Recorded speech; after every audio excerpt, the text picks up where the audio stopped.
La primera lectura del lunes de la segunda semana de Cuaresma nos narra el relato que nos sitúa en uno de los momentos más densos y dramáticos de toda la Escritura.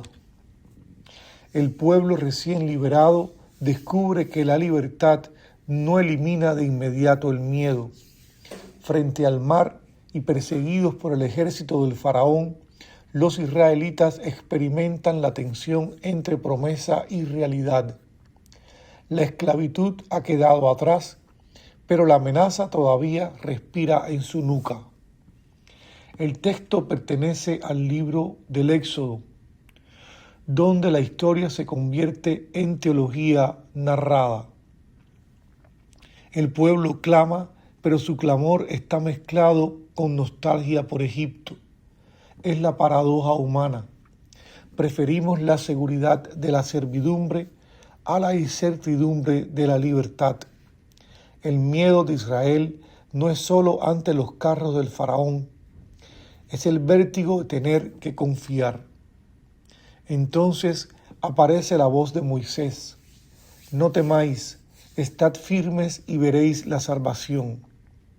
No es una invitación pasiva, sino una pedagogía espiritual. Dios no elimina el mar, lo transforma en camino. El mar, símbolo del caos y de la muerte, en la mentalidad antigua, se abre ante el soplo divino. Allí, donde parecía no haber futuro, se revela una posibilidad inédita. El gesto de Moisés con la vara extendida no es magia, es obediencia. La verdadera fuerza no está en el instrumento, sino en la fidelidad de Dios. El Señor combate por su pueblo, pero sin su participación deben entrar en el mar. La fe no consiste en quedarse en la orilla esperando milagros espectaculares, consiste en dar el paso cuando la palabra de Dios lo pide. La noche divide dos experiencias opuestas. Para Egipto es confusión y tiniebla. Para Israel, luz y tránsito. La misma presencia divina se vuelve juicio para el opresor y salvación para el oprimido. El poder que sostenía la injusticia se desmorona no por violencia humana, sino por la irrupción del Dios que escucha el clamor de los esclavos. Cuando las aguas vuelven a su cauce, el texto no celebra una venganza, sino una liberación consumada. Israel contempla en la orilla la obra del Señor y aprende que la fe nace de la memoria agradecida. El pueblo temió al Señor y creyó. Este temor no es terror, sino reverencia. No es pánico, sino reconocimiento de la grandeza divina. Teológicamente, este pasaje es un paradigma de toda experiencia pascual, atravesar la muerte para entrar en la vida. No es casual que la tradición cristiana haya visto en este paso por el mar una figura del bautismo. El hombre viejo queda atrás y el pueblo renace como comunidad libre. El mar se convierte en matriz, la historia en Génesis. Así, Éxodo 14 no es solo crónica antigua, sino espejo permanente. Cada generación enfrenta sus propios mares y sus propios ejércitos. La pregunta no es si habrá obstáculos, sino si creeremos que Dios puede abrir caminos donde solo vemos agua y amenaza. La fe madura cuando aprendemos que, aún entre el estruendo de los carros y el rumor del mar, la última palabra pertenece siempre al Dios que salva. La segunda lectura está tomada de la catequesis tercera de San Juan Crisóstomo, que se sitúa en el umbral luminoso del misterio bautismal. No es solo una explicación doctrinal, es una contemplación ardiente del alma que ha descendido a las aguas y ha emergido revestida de Cristo.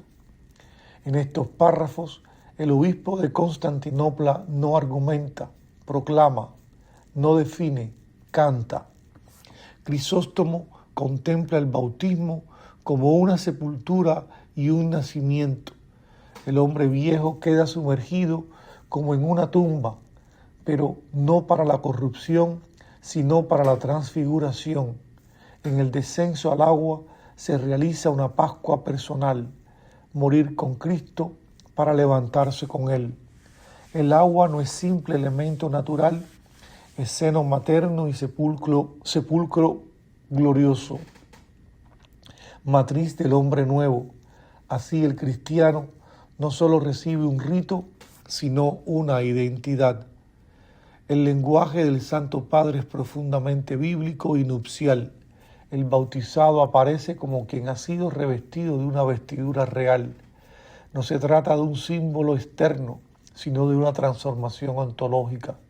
Cristo mismo se convierte en la túnica del creyente. La gracia no adorna, rehace. El alma queda marcada por una dignidad que supera toda nobleza terrena. El recién bautizado ya no se pertenece a sí mismo porque pertenece al Señor. Hay también en estos números un fuerte sentido eclesial. Nadie renace solo. La Iglesia es madre que engendra por el agua y el Espíritu. El bautismo inserta en su cuerpo, crea comunión, establece una fraternidad que no depende de la sangre, sino del Espíritu. La comunidad no es accesorio del sacramento, es su fruto inmediato. Teológicamente, el texto subraya la dimensión participativa del misterio pascual. El cristiano no es espectador de la salvación, sino partícipe real. La muerte y resurrección de Cristo no quedan en el pasado, se actualizan sacramentalmente. Aquí resuena la gran intuición patrística. Los sacramentos hacen presente lo que significan. Por eso el tono es solemne y gozoso. El bautismo no es memoria, es acontecimiento. En estos párrafos, Crisóstomo invita a la coherencia de vida. Si has sido sepultado con Cristo, ¿cómo volver a las obras de la muerte? Si has sido revestido de luz, ¿cómo preferir las sombras? El santo no moraliza, recuerda la grandeza del don recibido. La ética brota de la ontología. Vivir cristianamente es vivir según lo que ya es. En suma, la catequesis tercera es una mística del bautismo expresada con vigor pastoral. El agua se convierte en palabra de Dios hecha gesto, el gesto en transformación, la transformación en misión. Bajo la pluma ardiente de Crisóstomo, el sacramento aparece como lo que es, comienzo de la vida eterna que ya ha irrumpido en el tiempo. Todo sea por la paz.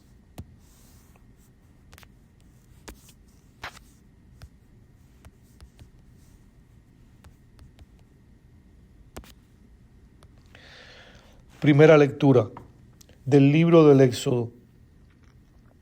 En aquellos días los hijos de Israel marcharon de Ramsés hacia Sucot. Eran 600,000 hombres de a pie, sin contar los niños. Además, les seguía una multitud inmensa con ovejas y vacas y una enorme cantidad de ganado. Cocieron la masa que habían sacado de Egipto en forma de panes ácimos, pues aún no había fermentado, porque los egipcios los echaban y no los dejaban detenerse. Tampoco se llevaron provisiones. La estancia de los hijos de Israel en Egipto duró 430 años. Cumplidos los 430 años, el mismo día salieron de Egipto las legiones del Señor. Fue la noche en que veló el Señor para sacarlos de la tierra de Egipto. Será la noche de vela en honor del Señor para los hijos de Israel por todas las generaciones. El Señor dijo a Moisés y a Aarón: esta es la ley de la Pascua, ningún extranjero la comerá. Circuncida a los esclavos que te hayas adquirido y sólo entonces podrán comerla. Ni el inmigrante ni el jornalero la comerán. Se ha de comer en una sola casa. No sacarás fuera nada de la casa y no le romperás ningún hueso. La comunidad entera de los hijos de Israel la celebrará. Y si algún emigrante que vive contigo quiere celebrar la Pascua del Señor, se circuncidará y sólo entonces podrá participar en ella, pues será como un indígena. Pero ningún incircunciso podrá comerla. La misma instrucción vale para el indígena y para el emigrante que vive con vosotros. Cuando el Señor te introduzca en la tierra de los cananeos, como juró a ti y a tus padres, y te la haya entregado, consagrarás al Señor todos los primogénitos. El primer parto de tu ganado, si es macho, pertenece al Señor. Pero la primera cría de asno la rescatarás con un cordero. Si no la rescatas, la desnucarás. Rescatarás siempre a los primogénitos de los hombres.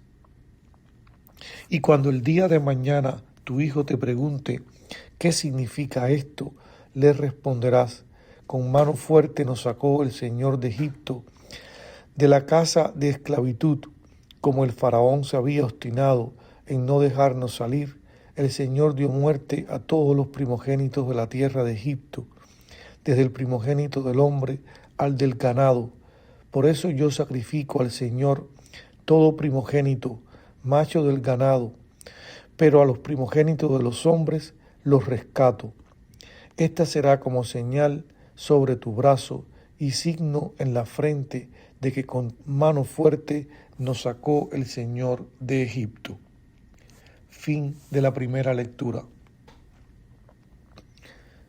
Segunda lectura de la Constitución Pastoral Gaudium et Spes sobre la Iglesia en el mundo actual, del Concilio Vaticano II. El mundo moderno aparece a la vez poderoso y débil, capaz de lo mejor y de lo peor, pues tiene abierto el camino para optar entre la libertad o la esclavitud, entre el progreso o el retroceso, entre la fraternidad o el odio. El hombre sabe muy bien que está en su mano el dirigir correctamente las fuerzas que ha desencadenado y que pueden aplastarlo o salvarlo. Por ello, se interroga a sí mismo. En realidad, los desequilibrios que fatigan al mundo moderno están conectados con ese otro desequilibrio fundamental que hunde sus raíces en el corazón humano. Son muchos los elementos que se combaten en el propio interior del hombre. A fuer de criatura, el hombre experimenta múltiples limitaciones. Se siente, sin embargo, ilimitado en sus deseos y llamado a una vida superior. Atraído por muchas solicitaciones, tiene que elegir y que renunciar. Más aún, como débil y pecador, no es raro que haga lo que no quiere y deje de hacer lo que querría llevar a cabo. Por ello, siente a sí mismo la división que tantas y tan graves discordias provoca en la sociedad. Son muchísimos los que, tarados en su vida por el materialismo práctico, no quieren saber nada de la clara percepción de este dramático estado, o bien, oprimidos por la miseria, no tienen tiempo para ponerse a considerarlo. Muchos piensan hallar su descanso en una interpretación de la realidad propuesta de múltiples maneras. Otros esperan del solo esfuerzo humano la verdadera y plena liberación de la humanidad y abrigan el convencimiento de que el futuro reino del hombre sobre la tierra saciará plenamente todos sus deseos. Y no faltan, por otra parte, quienes, desesperando de poder dar a la vida un sentido exacto, alaban la audacia de quienes piensan que la existencia carece de toda significación propia y se esfuerzan por darle un sentido puramente subjetivo. Sin embargo, ante la actual evolución del mundo, son cada día más numerosos los que se plantean o los que acometen con nueva penetración las cuestiones más fundamentales. ¿Qué es el hombre? ¿Cuál es el sentido del dolor, del mal, de la muerte? que a pesar de tantos progresos hechos, subsisten todavía. ¿Qué valor tienen las victorias logradas a tan caro precio? ¿Qué puede dar el hombre a la sociedad? ¿Qué puede esperar de ella? ¿Qué hay después de esta vida temporal? ¿Cree la Iglesia que Cristo muerto y resucitado por todos da al hombre su luz y su fuerza por el Espíritu Santo, a fin de que pueda responder a su máxima vocación y que no ha sido dado bajo el cielo a la humanidad otro nombre en el que haya de encontrar la salvación? Igualmente cree que la clave, el centro y el fin de toda la historia humana se hallan en su Señor y Maestro. Afirma además la Iglesia que bajo la superficie de lo cambiante hay muchas cosas permanentes que tienen su último fundamento en Cristo, que existe ayer, hoy y para siempre.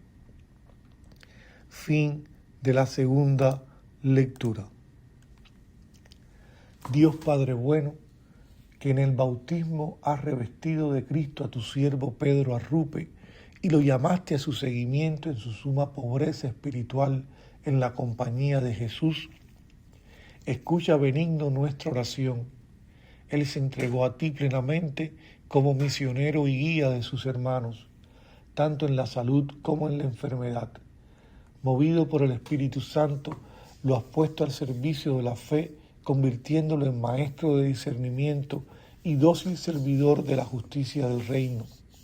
Con confianza te rogamos que a imitación de Jesucristo pobre y humilde, a quien amó entrañablemente, el Padre Arrupe pueda ser reconocido como modelo de vida evangélica y testigo de cómo ser profetas en el mundo, animándonos a ser en toda cultura hombres y mujeres para los demás. Por su intercesión y para tu mayor gloria, te pido ahora esta gracia particular.